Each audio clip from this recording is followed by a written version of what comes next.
Jaya Radha Madhava Punjabi Hari.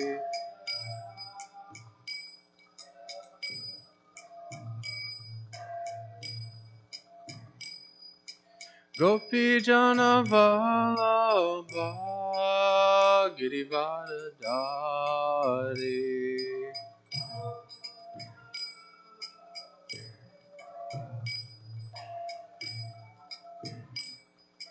Gopi Jana Vallabha Girivardhari.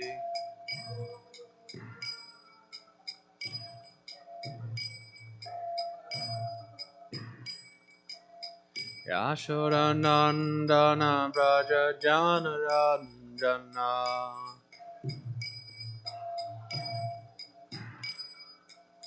Yashoda Nandana Braja Jana Ranjana.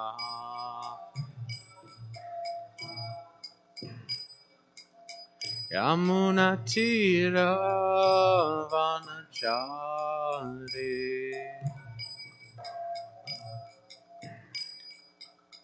Yamuna Tira Vanachari.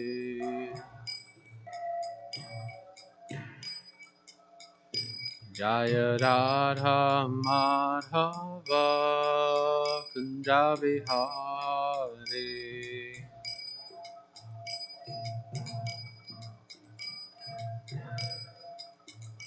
Jaya Radha Madhava Punjabi Hari.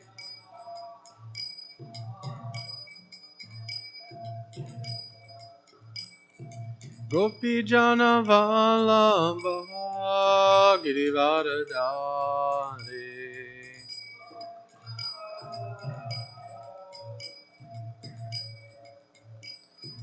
Gopi Jana Vallabha Girivardhari.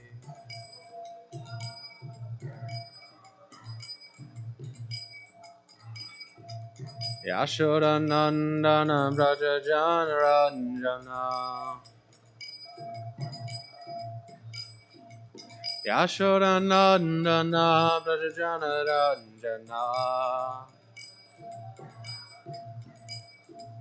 Yamuna Tira Vanachari.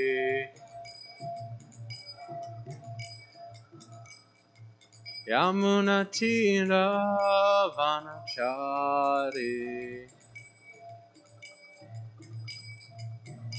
Jaya Radha Madhava Kunjabi Hari.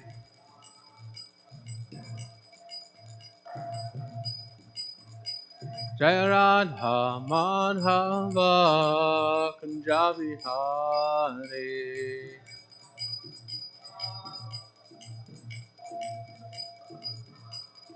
Gopi Jana Vallabha Girivardhari.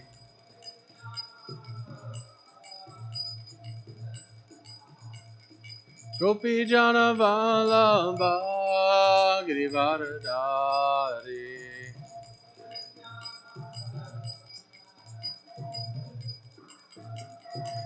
Yashoda Nandana Braja Jana Ranjana.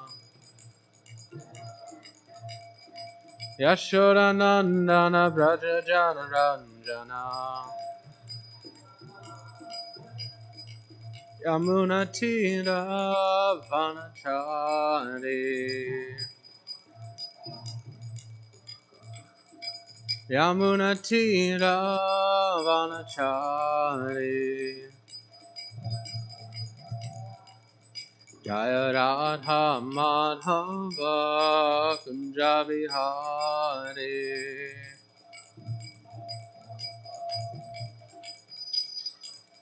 Jaya Radha Madhava Kunjabi Hari.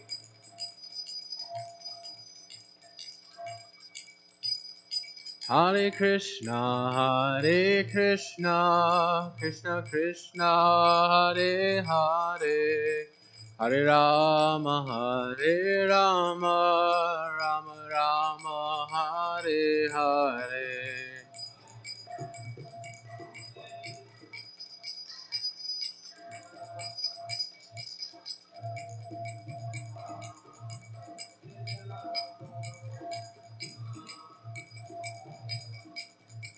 Hare Krishna, Krishna Krishna, Hare Hare, Hare Rama, Hare Rama, Rama Rama, Hare Hare.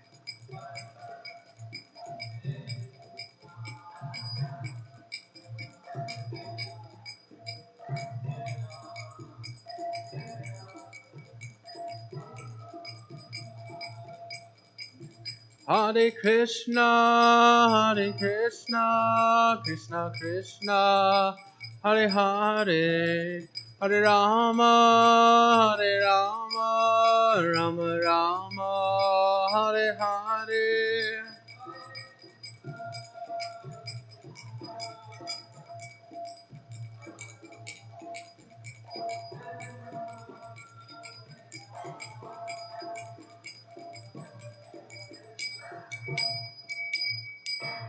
Jayam Vishnu Pad Paramahamsa Paribrajacharya Astotra Shata Shri Srimad A.C. Bhaktivedanta Swami Srila Prabhupada Ki Jai Grantaraj Srimad Bhagavatam Ki Jai Gadadhar Pandit Ki Jai Samaveda Bhakta Vrinda Ki Jai.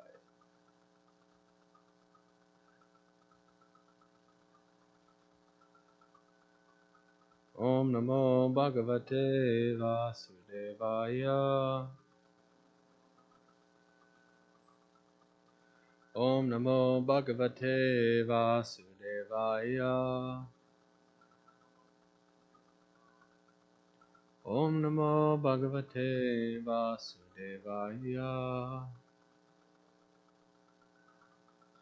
Narayanam Namaskritya Naram Chaiva Narottamam Devim Sarasatim Vyasam Tato Jayamudhirayat Nasta Prayeshyo Bhadrashyo Nityam Bhagavata Sevaya Bhagavati UttamaSloke Bhaktir Bhavati Naishtaki Mukam Karoti Vachalam Bhangam Gayate Girim Yat Kripatamaham Vande Shri Gurun Dinatarinam Paramananda Madhvam Shri Chaitanya Isharam Om Jnanatirandasya Jnananjana Shalakaya Chakshur Unmilitam Yena Tasmai Shri Gurave Namaha Om Vishnudaya Krishna Krishnaya Bhutale Srimate Swami Namo Vishnupradaya Krishna Krishnaya Bhutale Srimate Bhaktivedanta Swami Yati Namine Namaste Saraswate Deve Gauravani Pachari Nirvisesha Shunyavahi Pasa Tadeshatari.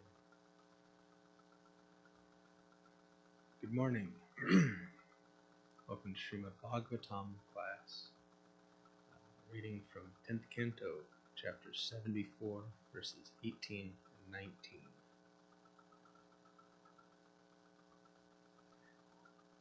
Sadasyagrayar hanar hamvai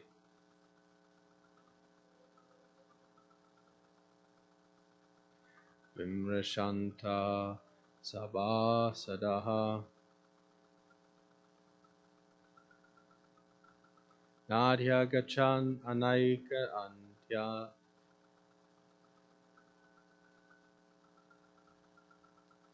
sahadevastada bravit Sadasyagrayar hanar hamvai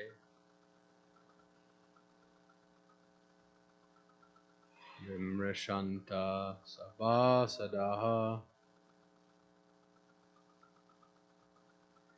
Nadhya Gachan Anaika Antyat Sahadevastada Bravit Sadasyagrayar Hanar Yahambai Vimrashanta Sabasadaha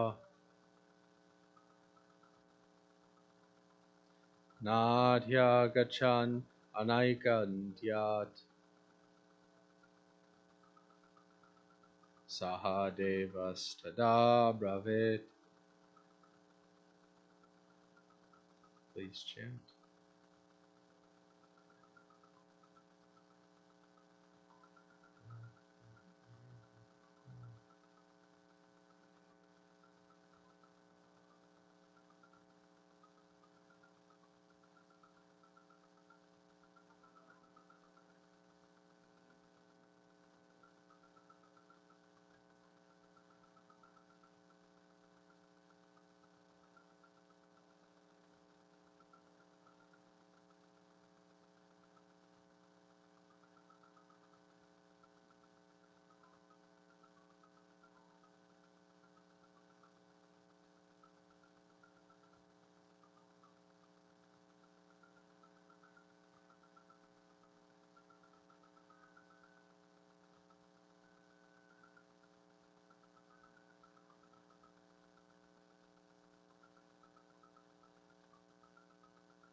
Sadasya, of the members of the assembly.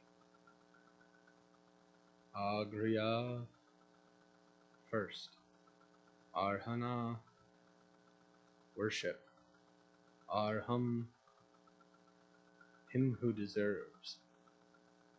Vai, indeed.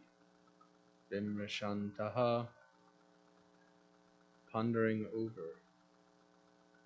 Sabha, in the assembly. Sadaha, those seated. Na adhyagachan, they could not come to a conclusion.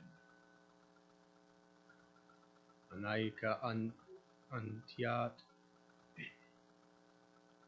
because of this great number of qualified candidates. Sahadevaha, Sahadev, the younger brother of Maharaj Yudhisthira. Tada, then. Abravit, spoke. Translation and purport by the disciples of His Divine Grace, Srila Prabhupada. The members of the assembly then pondered over who among them should be worshipped first, but since there were many personalities qualified for this honor, they were unable to decide. Finally, Sahadev spoke up. Purport.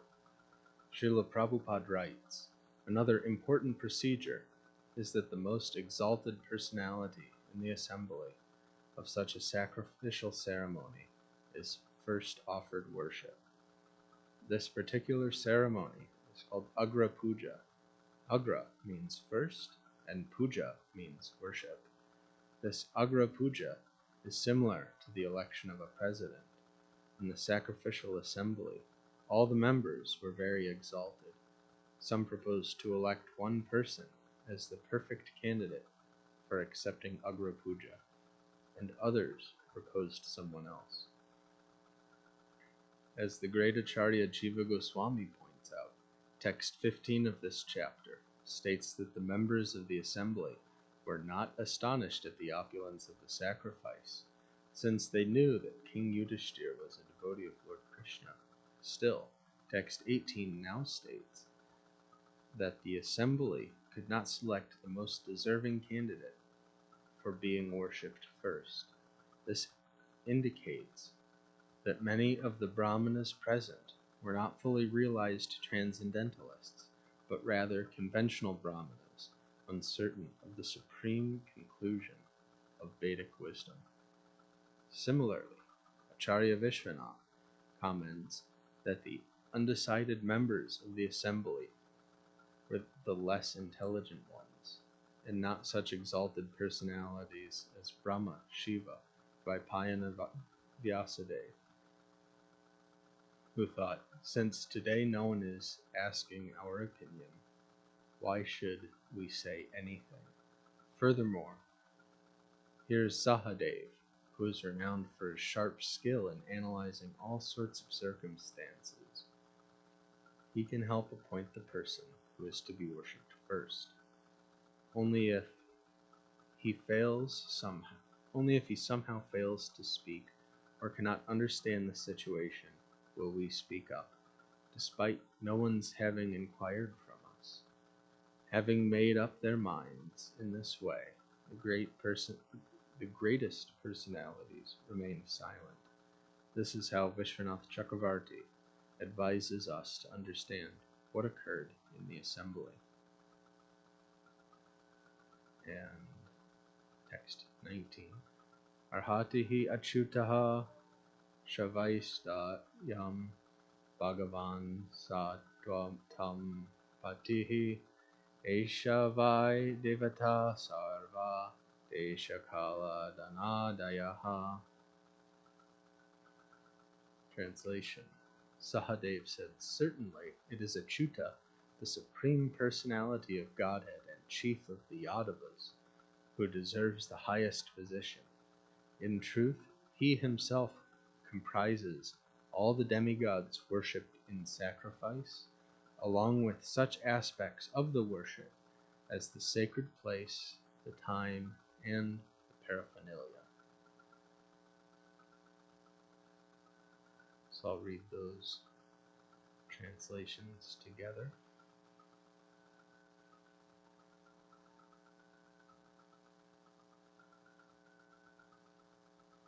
The members of the assembly then pondered over who among them should be worshipped first. But since there were many personalities qualified for this honor, they were unable to decide. Finally, Sahadev spoke up. Sahadev said, certainly it is Achyuta, the Supreme Personality of Godhead and Chief of the Yadavas, who deserves the highest position. In truth, he himself compromises all the demigods worshipped in sacrifice, along with such aspects of the paraphernalia. Along with such aspects of the worship, such as the sacred place, the time, and the paraphernalia.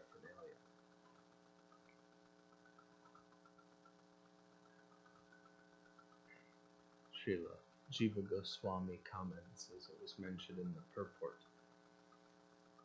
that although it has been said they considered this quite appropriate for the devotee of Lord Krishna, still it is stated that they could not make a decision due to the multitude of qualified candidates, which is in reference to their conventional status as great brahmanas. And as also quoted in the purport, Srila Vishwanath Chakravarti Thakur says, the members of the assembly means those who are less intelligent, not those who are more intelligent, such as Brahma, Rudra, and Dvaipayana. They rather thought, since today no one is asking our opinion, why should we say anything?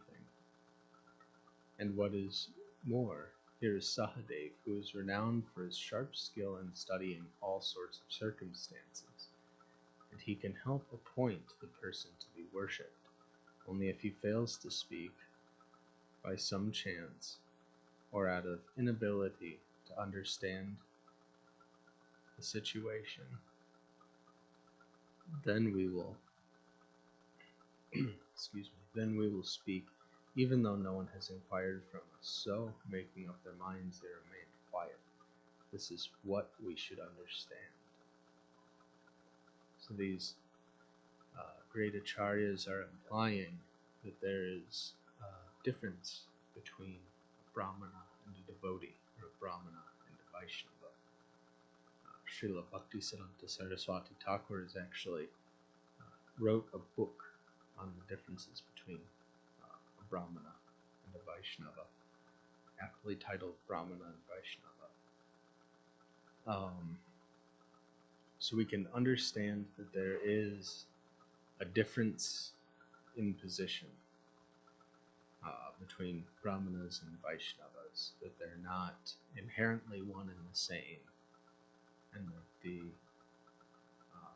Vaishnava actually is higher in position than a Brahmana. In the Varnashram system of the four social orders, the Brahmana is the highest of the four. But being a Vaishnava means that we are transcendental to social classes and systems. So, for this reason, that's why in ISKCON we don't necessarily recognize someone's birth in a Brahmin family, meaning that, we don't consider that means that they're naturally Brahmin. In the Varnashram system, it's not accepted in that way. Actually, it's accepted that one who has the qualities and the traits of a Brahmin is a Brahmin. It's not specifically by birth. And secondly, we are more focused on the development of Vaishnava qualities. Certainly one has to have some Brahminical qualities to be a Vaishnava, but being Brahminical isn't a prerequisite to be a Vaishnava. So in this context of the verse, the intelligent people in the room, they already understand that Krishna is the Supreme Person, that Krishna is the one who should receive the Agra Puja, the first worship. However, some of the other members of the assembly, those who aren't necessarily realized in the absolute truth, weren't entirely sure they were seeing so many great personalities. Lists, Brahma was there, Shiva was there, so many elevated personalities. So one who's not knowing the truth might not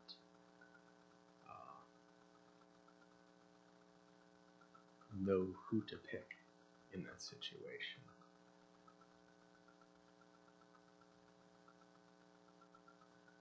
The intelligence of the Vaishnava, though, is second to none. That's because Vaishnava knows the highest truth, that Krishna is the Supreme Personality of Godhead, one without a second. Even amongst quote-unquote great scholars, so few know that Krishna is the Supreme. And so many people would be considered great scholars, great philosophers, great thinkers, not just of modern times, but of any time, might not know this highest truth. And even people who are somewhat God conscious might not be fully realized in God consciousness. They might only have some of the facts. And especially in this day and age, so many people have so many false interpretations of who is God. We can see that there's many people who call themselves Hindu, but they have a polytheistic conception, saying God is many. But we know that God isn't many, that God is one.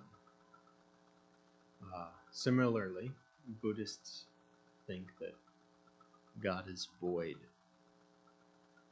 but that raises the question, how can void give rise to that which isn't void? How does something come from nothing? Then there are the Mayavadis who think that everyone is God, but we've forgotten, and we're here and we are in illusion.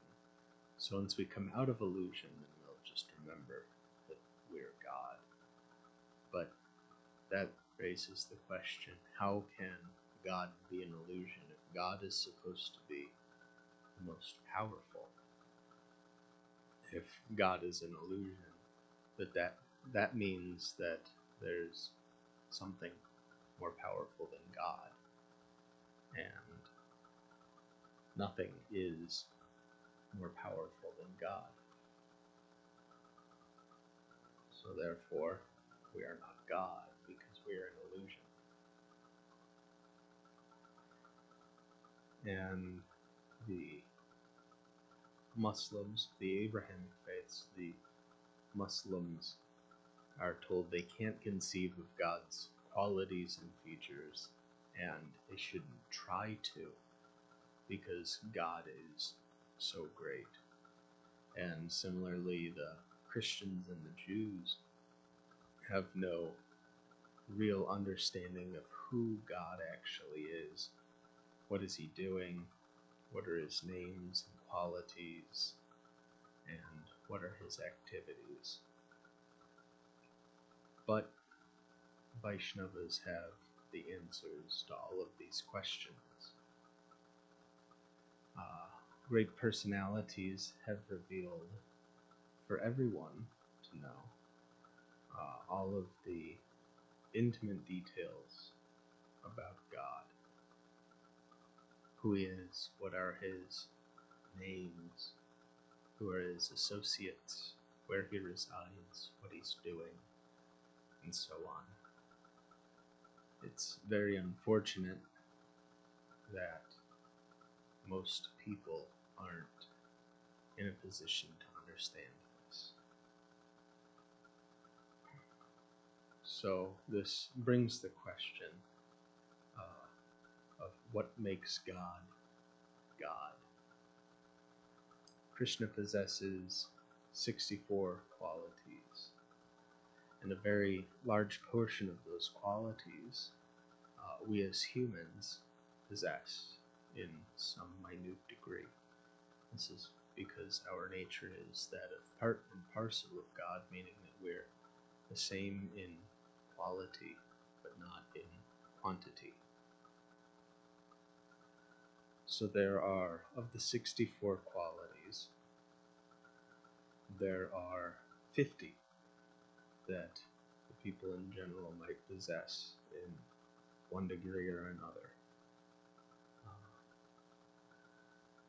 I have them all listed here, but I'm a little concerned for time. So we'll skip the 50. Of those 14 remaining qualities, 5 are not possessed by normal human beings, but are sometimes present in Brahma and Shiva. Those would be changelessness, all cognizance, ever freshness, Satchidananda, possessing an eternal blissful body, and possessing all mystic perfections.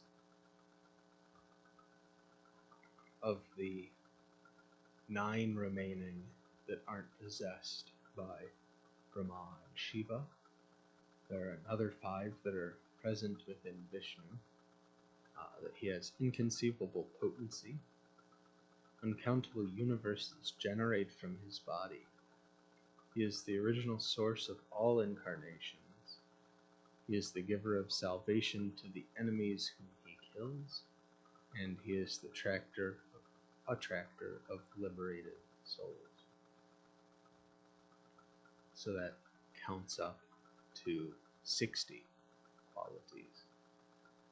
And there are 4 special qualities that Krishna possesses that aren't even possessed by Vishnu or Narayan.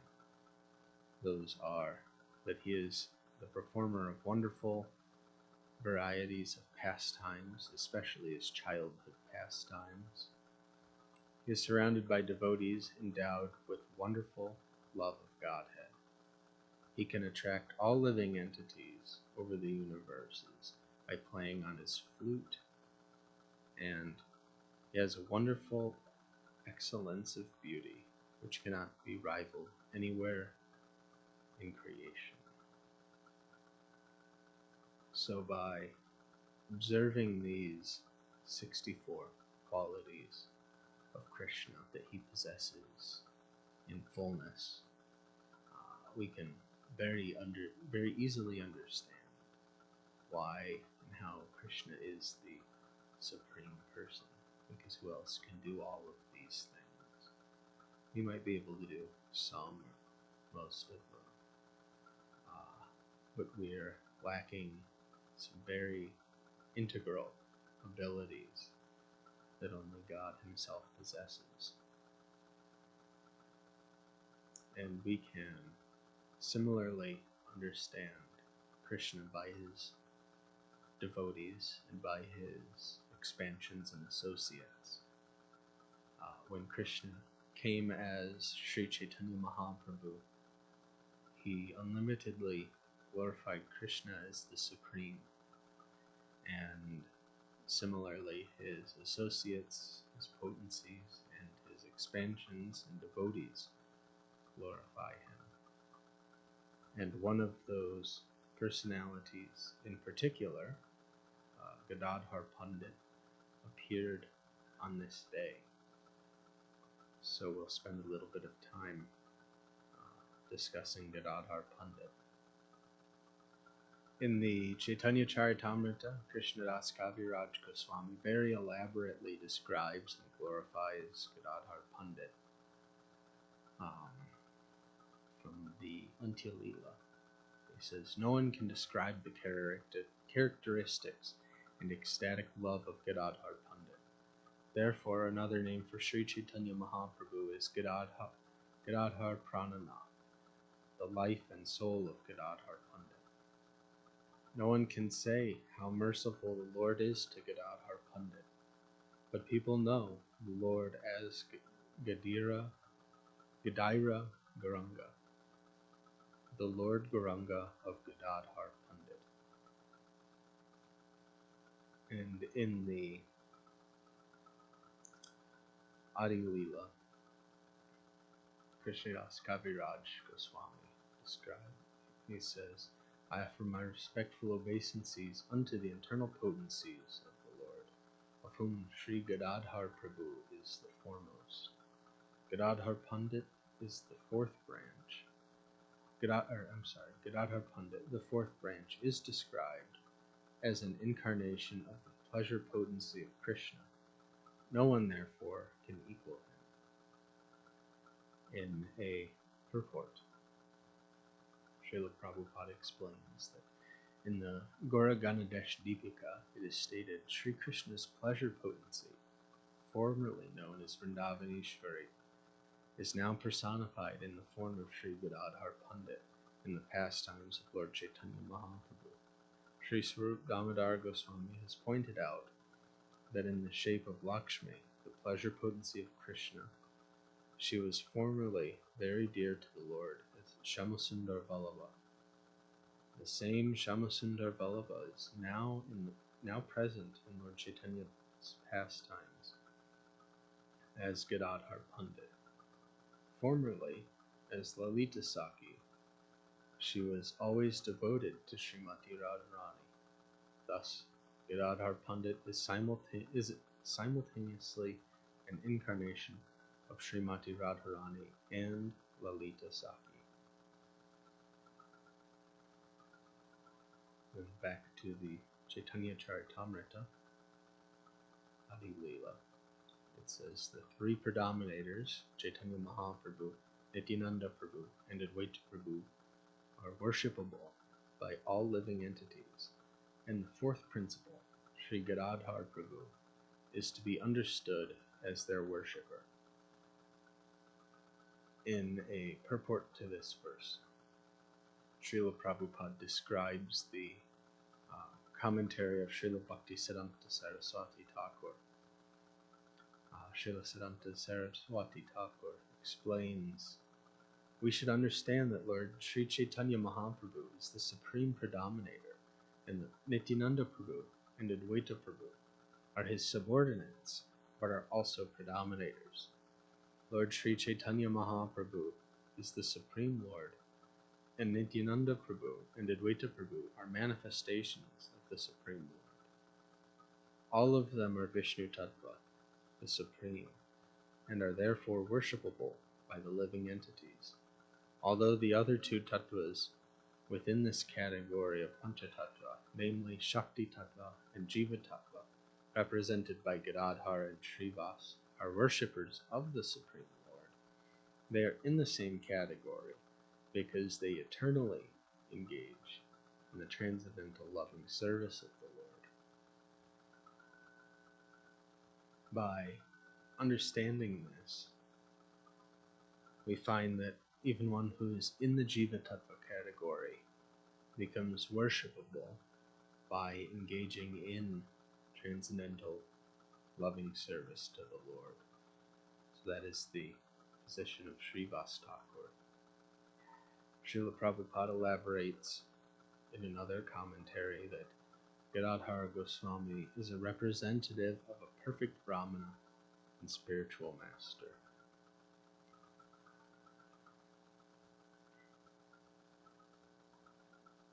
As one of the 5 features manifest in this age, Gadadhar is the incarnation of Bhakti Shakti, or the devotional energy that inspires the devotee.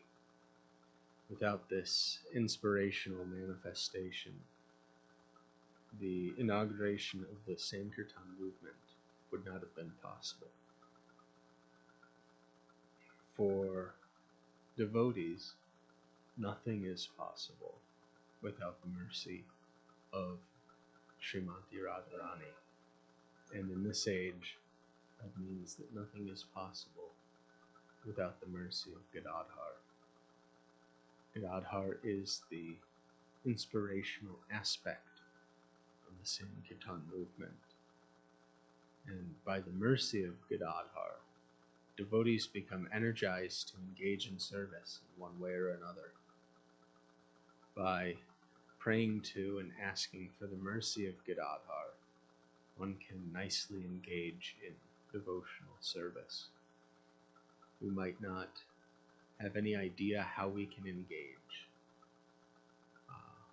but if we ask for the mercy of Gadadhar Pandit, then we can become inspired how to serve very nicely in our own unique way. At the end of Srimad Bhagavatam, Shukadeva Goswami says that Kali Yuga is an ocean of faults. But in this Kali Yuga, we have a great opportunity.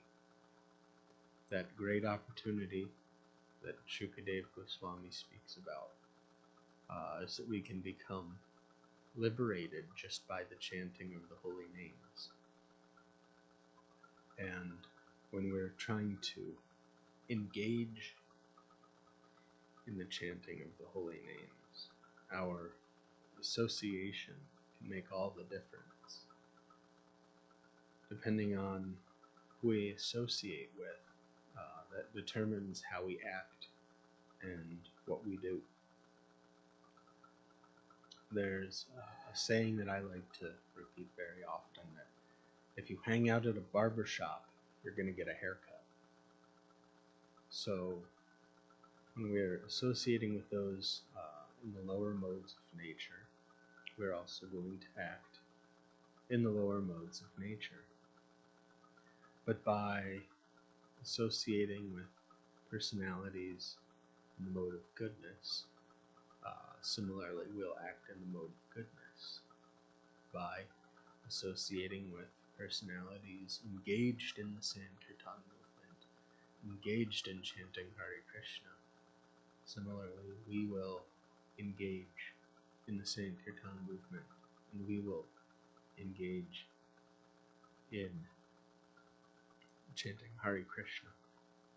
And that is one of the important aspects of reading Srila Prabhupada's books, that by associating with Prabhupada's books, we're associating directly with Srila Prabhupada himself. He said, I will live forever in my books. So we can very easily take the association of a pure devotee, of an eternal associate of the Lord. And by getting that association of the pure devotee, then we can similarly become purified and again take our association with the Lord. The entire purpose of the descent of the Panchatattva was to establish this Sankirtan movement. This movement is meant to engage us in the Yuga Dharma of chanting Hare Krishna. And the Yuga Dharma will ultimately free us from participating in the Yuga. So to associate with the Panchatattva, to participate in the Yuga Dharma, we do this by associating with devotees. We do this by associating with Srila Prabhupada, and by this sadhu sangha, we naturally become engaged in chanting Hare Krishna. I find it's very common when I speak about doing Sankirtan. I find a lot of people make the assumption that I'm trying to convince them to quit their jobs and do Harinam all day, chant all day, do book distribution all day, read all day. But that's not necessarily true. I might try to convince one or two people of that, but with a little bit of intelligence, I can remember that not everybody is necessarily suited for that. But that doesn't mean that, just because somebody's not willing to renounce the world and their family and all of these things, it doesn't mean that they can't engage in the Sankirtan movement. The Sankirtan movement is very vast and all-encompassing, and it has so many different facets so that each and everybody can engage in one way or another. We can see in the Chaitanya Charitamrita this very clearly.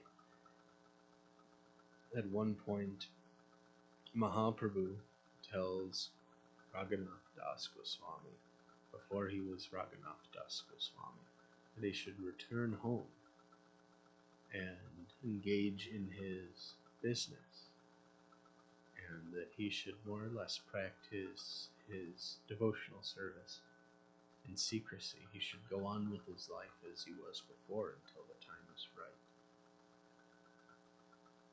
And similarly, at the time that Mahaprabhu instructed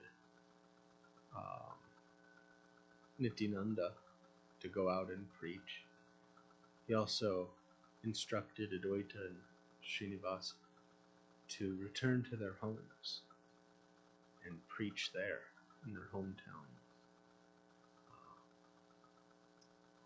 He also instructed them that all householder devotees must engage themselves in the service of the Lord exclusively devoted to chanting the holy name. So this is, householder-specific instruction. This isn't to make people into renunciates. This is the dharma of the householder also, is to chant Hare Krishna. There was another time where Gadadhar Pandit was instructed to remain in Puri despite his deep desire to travel to Vrindavan with Mahaprabhu. So the instruction to engage in the Sankirtan movement that's coming from Mahaprabhu through Srila Prabhupada, through our own spiritual masters, isn't a static instruction. It's not a one-size-fits-all instruction. It is an instruction that is individual and unique to every personality. It's a dynamic thing that we can engage in the same kirtan movement according to our nature, according to our inclinations and abilities, according to our interests.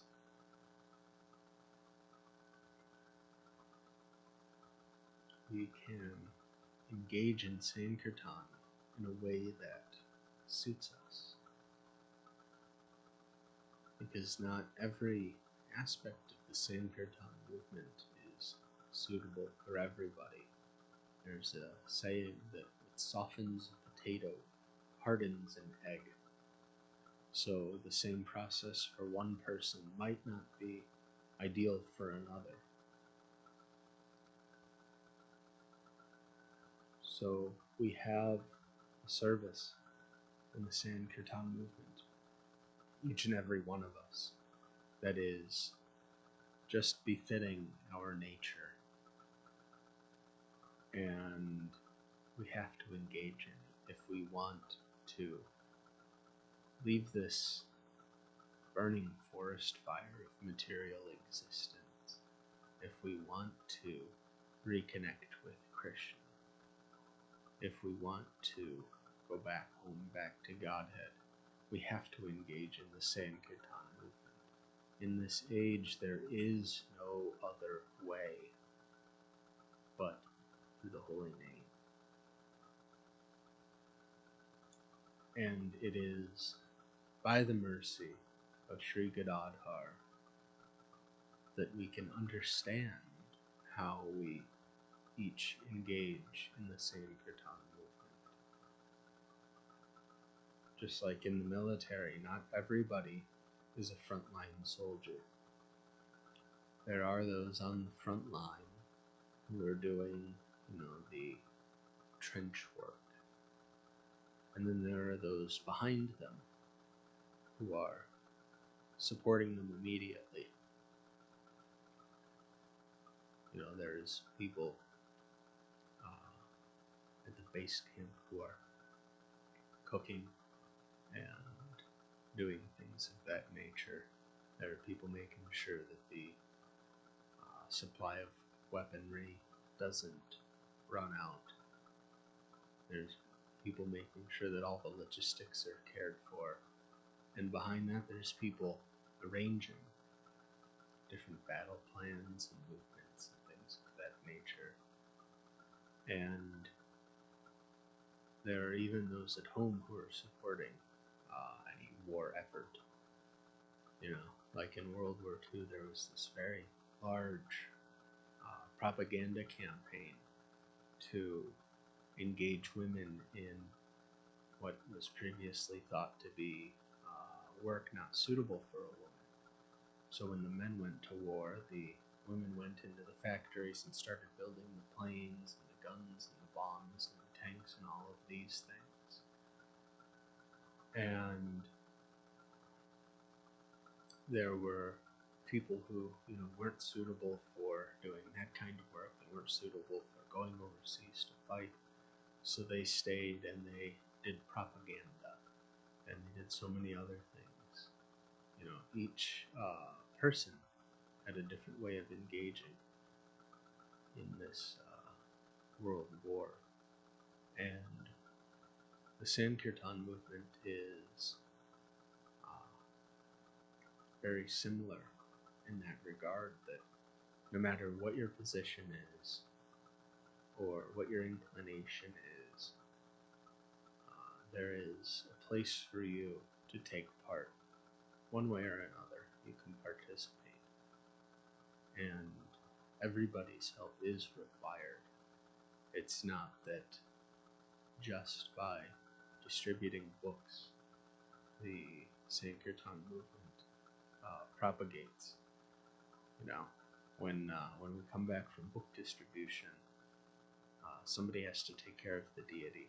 Somebody has to welcome the people that are coming, and somebody has to prepare food. So many things like this. There is so much to do for Lord Chaitanya, and Gadadhar Pandit is the personification of that energy which gets things done.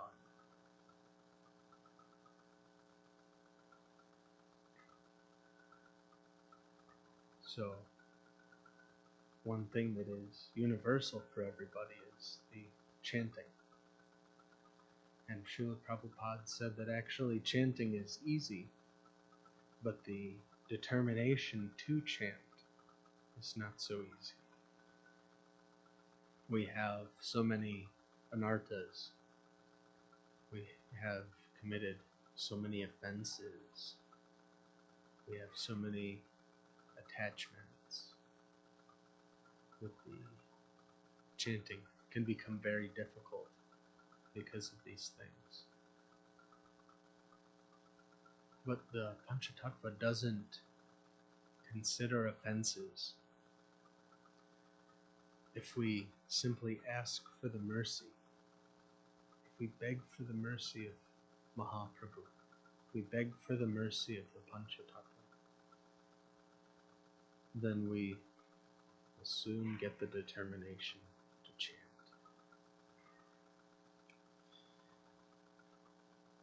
So Gadadhar Pandit appeared 1 year after Chaitanya Mahaprabhu, and in their childhoods they were practically inseparable. They were always very attached to each other. They attended Gangadas Pandit's school together, and as classmates they had so many pastimes with each other. In his childhood, Lord Chaitanya was called Nimai because he was born under a neem tree. So Nimai and Gadadhar would attend their classes together, and they would walk home together. They would study together. They would play together and take bath in the Ganga together. They couldn't bear to be separated from each other for even a moment.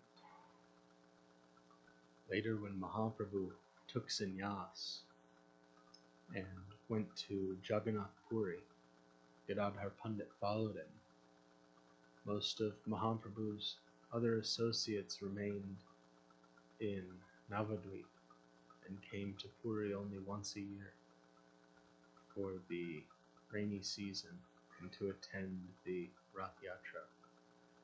But Gadadhar Pandit couldn't bear a moment's separation, what to speak of a year's separation from the Lord.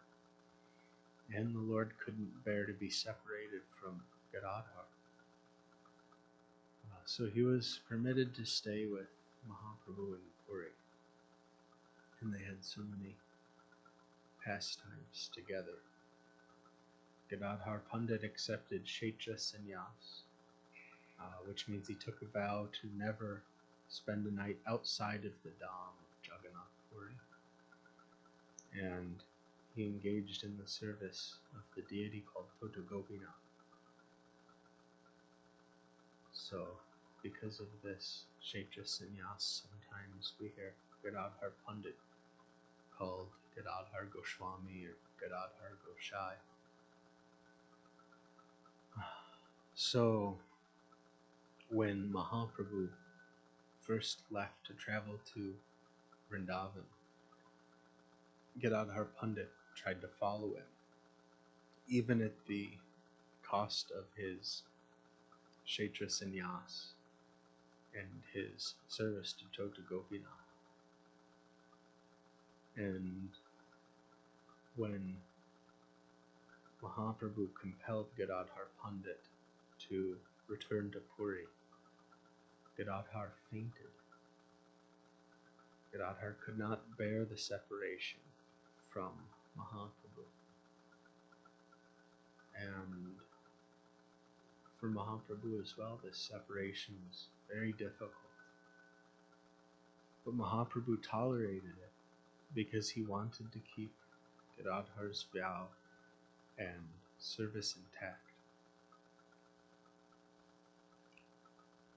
Gadadhar Pandit and Lord Chaitanya had many intimate, loving pastimes together in Puri, which are described in the Chaitanya Charitamrita.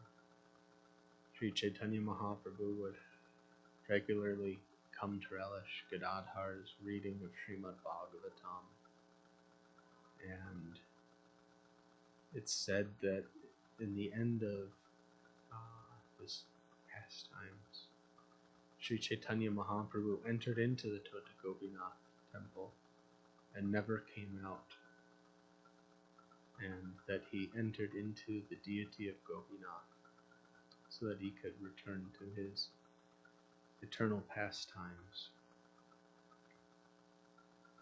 After Mahaprabhu left, Gadadhar Pandit felt such separation that his body aged very quickly, although he was only 48 years old. In time, he was unable to stretch out his arms even to offer a garland to the deity. So the deity of Tota Gopinath, to accept Gadadhar's loving service, sat down. And very soon, Gadadhar himself entered into the deity to join Chaitanya Mahaprabhu in his eternal pastimes. So there might be some question, right? That how can Radharani herself come? And then Krishna also is coming in the mood of Radharani. Srila Giriraj Swami Maharaj explains that Gadadhar Pandit is an incarnation of Srimati Radharani, the internal potency of Krishna. But because Lord Chaitanya is Krishna acting in the mood of Srimati Radharani, Gadadhar did not act in the mood of Srimati Radharani, because there can only be one Radharani. He understood that this is Krishna's time, this is Krishna's opportunity to relish the loving ecstasy of Srimati Radharani. So I'll keep my mood as Radharani in the background and support Krishna in his experience of Radha Bhav. So Gadadhar Pandit, to facilitate Krishna's desire to have this mood of Radharani, played the perfect role to complement and support the Lord. Gadadhar acted as a perfect Brahmin, was very gentle and submissive and scholarly and sober. Gadadhar acted as a perfect spiritual master and Goswami. So these have been the glories of Gadadhar Pandit. Grantaraj Srimad Bhagavatam ki jai. Shri Gadadhar Pandit Goswami ki jai. Anyone has any questions or comments? Now would be the time.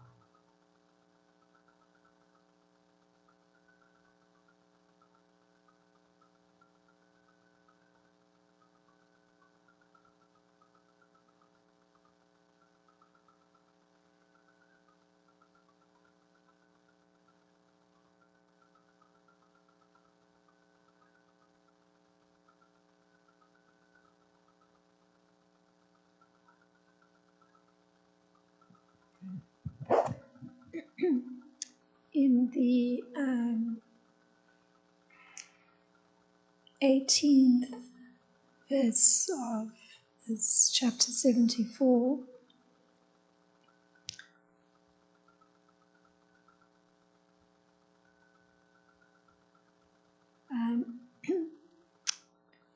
the problem of deciding on which great personality should be worshipped first,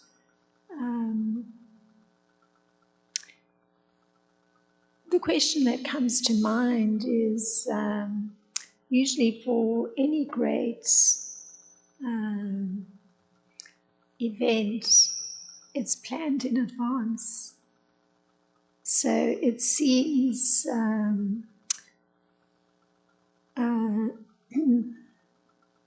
that there was, I guess, how Krishna was orchestrating things, that it allowed for further glorification of him, that it wasn't set up in advance, that naturally Krishna would be the personality that needed to be worshipped first. So it was just coming to mind.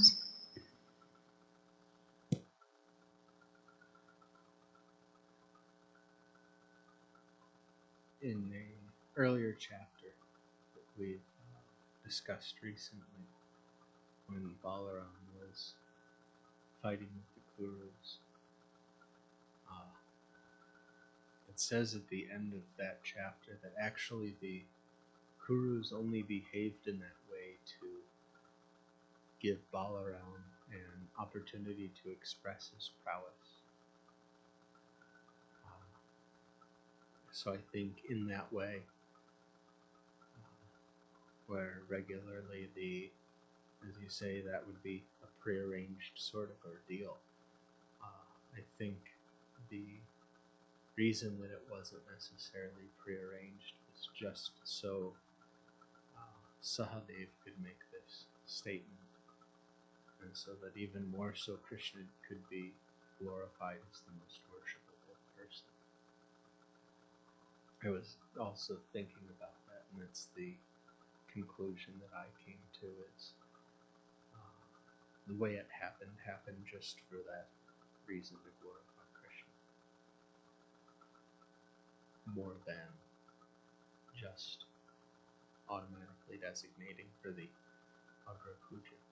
But at the same time, it does, the Acharyas do comment that we can also understand that some people weren't sure in that moment. So the people making the arrangement, like Yudhishthira Maharaj, certainly knew that Krishna should be the one to be worshipped first, but there were others in attendance going, I'm not sure, there's that guy, and there's that guy, and there's that guy, and there's that guy, and they're all pretty, so it was, for some people it was more of a coin toss than anything, due to a lack of transcendental intelligence. So many levels of analysis can be taken just from one verse.